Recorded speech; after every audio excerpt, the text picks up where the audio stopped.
amana zvirize ise ku lockdown yakaome alright saka mana mafunge amana 2021 ka igore kuti munofanira kuita something amufanira kuramba muchingorila yachi nemari dzamunosenderwa Hwezha saka hapana vanhu varida kuti muite something saka vada kunzwa kuti mimi munofungei tichitanga newe Kuda chicho unofunga kuita chingakubatsire kuti ukwanise kuramba uchirarama life iri bo uchikwanisa kuzvibhadhara rent uchitengera chikafu chandatonyatsofunga chaizvo kuti ndikawanawo kana pasitati kwekuti ndinogona kuhodhawo kana something chekutengesa but zviri kuitika zvacho mulockdown macho kuti uwane chekutengesa chokuti unenge uchitenderera manje hazvisi kuitika because kanzuri yacho iri kuvava iri kubata waona manje saka zviri basically zvokuti zvingatoitika ndezvekutongoitira pamba chaipo chaipo like zvipi zvautongoitika ndozvehupi utsvagawo munhu ane danga rake ndojemedzawo naye totaurirana kuti zvinenge zvichifamba sei pachikafu zvese tichiwirirana kuti zvinenge zvichiita sei ndo maonero angu andiri kuita wewe mundu maonero wako iwe ku Gaffa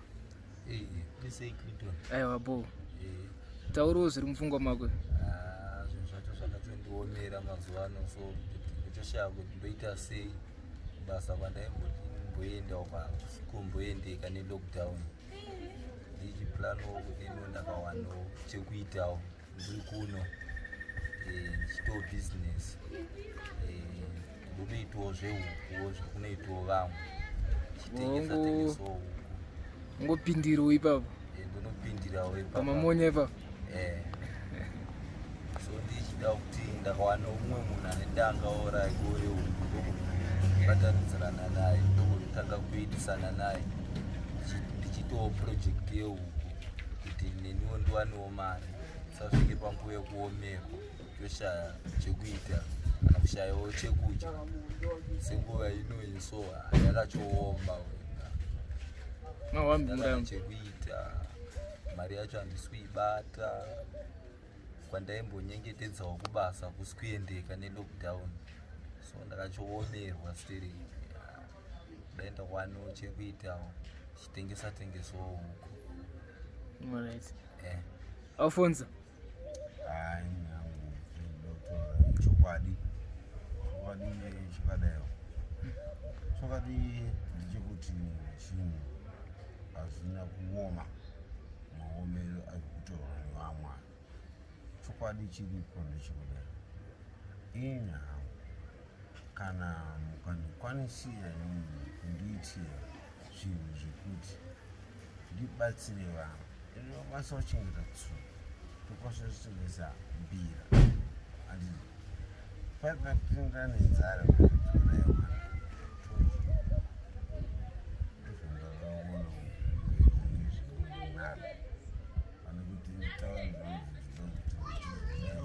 taurisa pane kuti ndizodai handisi pakwanisi ipapo asi toda kutisa amaneshamwari T1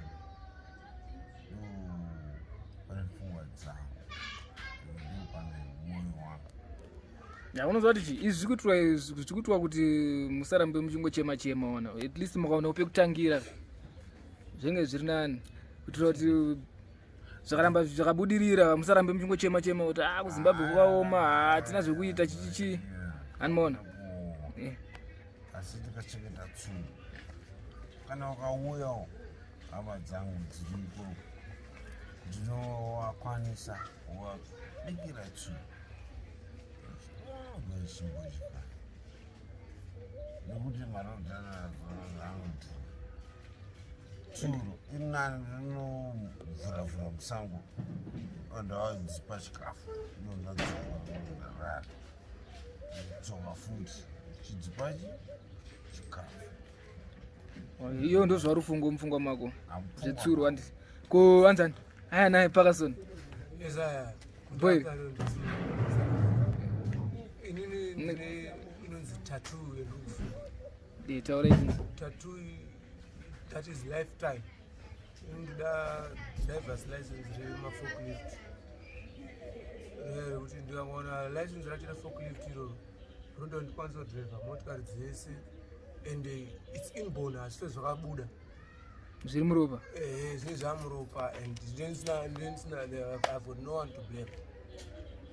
Ndo pane chishuwo changu ipapo, but of course sometimes zvinogona kutadza kuita, but ndo zviri pamwoyo pangu kuti ndikakwanisa kudriva maforklift, even ndikasadriva forklift ndonodriva maordinary cars, because ndakabhoikana mine kusashiyamira kuti umudrivera sei ada munhu ane license anozondodriva, but ndakatadza kuburitsa that I don't it. Usikayoda license kuti ukwanise kutsvaga mari nelicense. That's best. Ndotozoti izvi inborn zvatopinda mutsinga handina basa nehuku. Of course zvinoona kuitika, but kunzi Gaffa manje license rangu harifi until the day I die. Okay. Samana kaone kana mabatsirwa ka mubvume kubatsirika. Vamwenyu makabvirira kutara muchibatsirwa, but makaramba uchinja. The likes of Kuda, Alphonso ndi umwe wacho. Nanhasi wasoti wachinja. Ndamushimo ukuthi ndakutoita zvakanaka. Gaffa chita ninge ndiye akabvuma uchinja. Kumba kwedu vari kunonditenda kuti zvii zvakaitika. But Kuda mazuva ano kuratidza kuti bva musi wakapotsa afa ausotovamoka.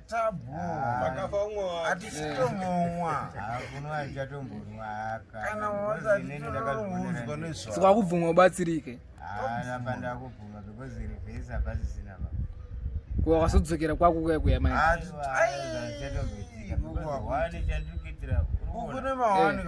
Utano hwangu chaiwo inini. Utano hwangu unoziva kuti mabasa angu andinoita mazhinji inini ndeMzimbabwe. Nokuti kazhinji unotopedzisira kuona kuti simba racho rekuti simudzira kana piki yekutimbira munhu mugadheni make chaiwo hausisina. Mabasa angu amwe acho ndekudhonzana nechingoro. Pawa rekuti ukwanise kuzodhonzana nechingoro racho hausisina nenyaya yewawo. Iwo type yewawo yandainoona. Ndakaona kuti zvakadhakwa beta ndimbozvisina, but utano hwangu ndikutonzwa kuti kana newe chinditarisa pane chii chakaipepa. Hapana hapo, but hey, aiwa paipa kwakuri zati kuda madisappointments ama. Aiwa zvichambodaro zvakadha. Because ndimoona wacho na watu Roddie waunzi chi vachinjewo mitro example kune vamwe vanhu vanenge vachita mabasa maimboita ekusora makadhakwa chichi makaparara vachiratidzwawo transformation yenyu maiziya zvinonakidzawo animaona. That's good. I'm very happy kuti kubvira pakamira mukoma Kuda kumadoro rehotiro neniwo pozitechisheka neniwo ndabva ndamirawo. I don't know kuti what happens techishena hiyo ndichi nino bozi randikangondiridika sontoboha wanga iwe kudhakwa nei nezodamwa kaso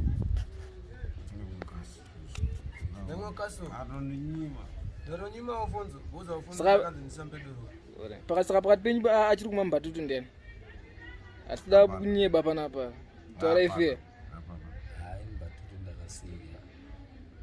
In fact the truth is toona ngati chimwa but pasina anoona umwe achinwa saka hapana anoona uyo akabatwa neyo 30 days you get 100 years. saka uri kudhakwa nechimwe zvamai manje wakadhakwa neyo apa izvizvo anobuda so uripo here boy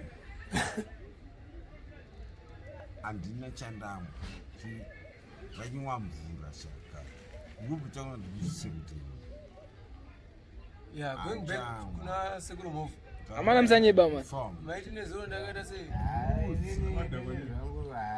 chuma ndaiwa makaso vanhu vari soba vari kuoneka ndakarohwa nekaso zisinaona asi chokwadi icho endate mukachitongoti sorryapa mundaro dzifunzo mune imvura andotomwa nekuti mari yacho itenga wacho handini.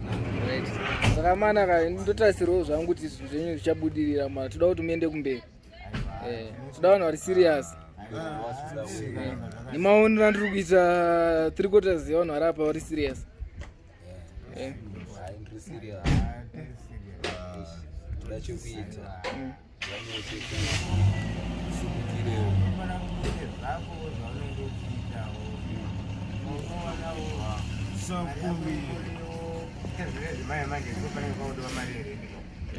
kwagaffa kutodiwa mari magetsi saka anenge kundonetsane manje waitondibvunza mari yake magetsi ndakati oneka ini handisindombhadhara rendi waiziya saka mana musanyanya futi kurelaxa kana mabhadharwa rendi ka hazviro kuti mowa marelaxa ka mufungiza vanhu zvoramba zvichiitika manenge akubatsirawo ka kuti usumukewo mbishanawo waiziya auriona kalockdown ikaka kandokatikuwa chakuti utenderere kumusika ndokwatinotsvagira mari zvanonyatsoa kwamba tienda kumusika kana senini utendere nechingoro soka tinotorwa nekanzuru kundochitora kukanzuru kwacho $30 iye uchimedzi kana changotorwa chatorovera iko kapasina vanotora saka kuda wati chicken project Gaffa chicken project uyu anzani mumuti wati suro project uyu Parkerson ndiwe license forklift yachi forklift driver license yacho inokava zvese nekudriva maordinary cars and that's inborn hakuna kunzi huku yangu yafa tsoro yangu yafa zviri mutsinga mangu alright saka upa mana zvinhu zvamataura izvi zvichaita kuti zvichabudirira kuti mwari ariko zvinotobudirira ndoda totiwo zvibudirire ndimboonewo kuti zveshuwa munamato wangu tinosvika kupi munamato wangu wekupedzisira ndanga ndichingokumbira kuti kune ivawo vari kukwanisa kutinzwa zvichemuzvi vatiteerera vaonewo kuti ndo kwatakamirira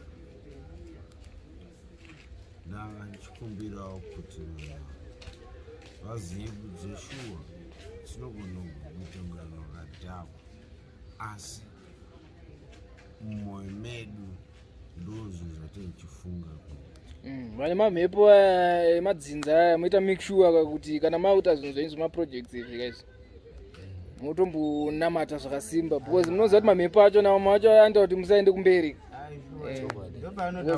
animona zvangofanana nakuda last year yese kubva January to December ingobatsirwa but ungori zvauri hapana chakachinja andona saka sometimes kana ari mamhepo anofanira kugeza angazunzwe because ukazotira uda kubatsirwa futi anodzoka wana saka maita make sure kuti kana maakuita zvekuenda kumbera mwana kana zvinhu zvemamhepo itai make sure kuti ngaaswedere kure hani maisi dai wanyaswa kutsanangurira kuti kumberi ndokwatiri kuda nekuti kumashure kwatakabva kwanga kwakaipa backward never and I think that's the best. yeah maita popo so iripo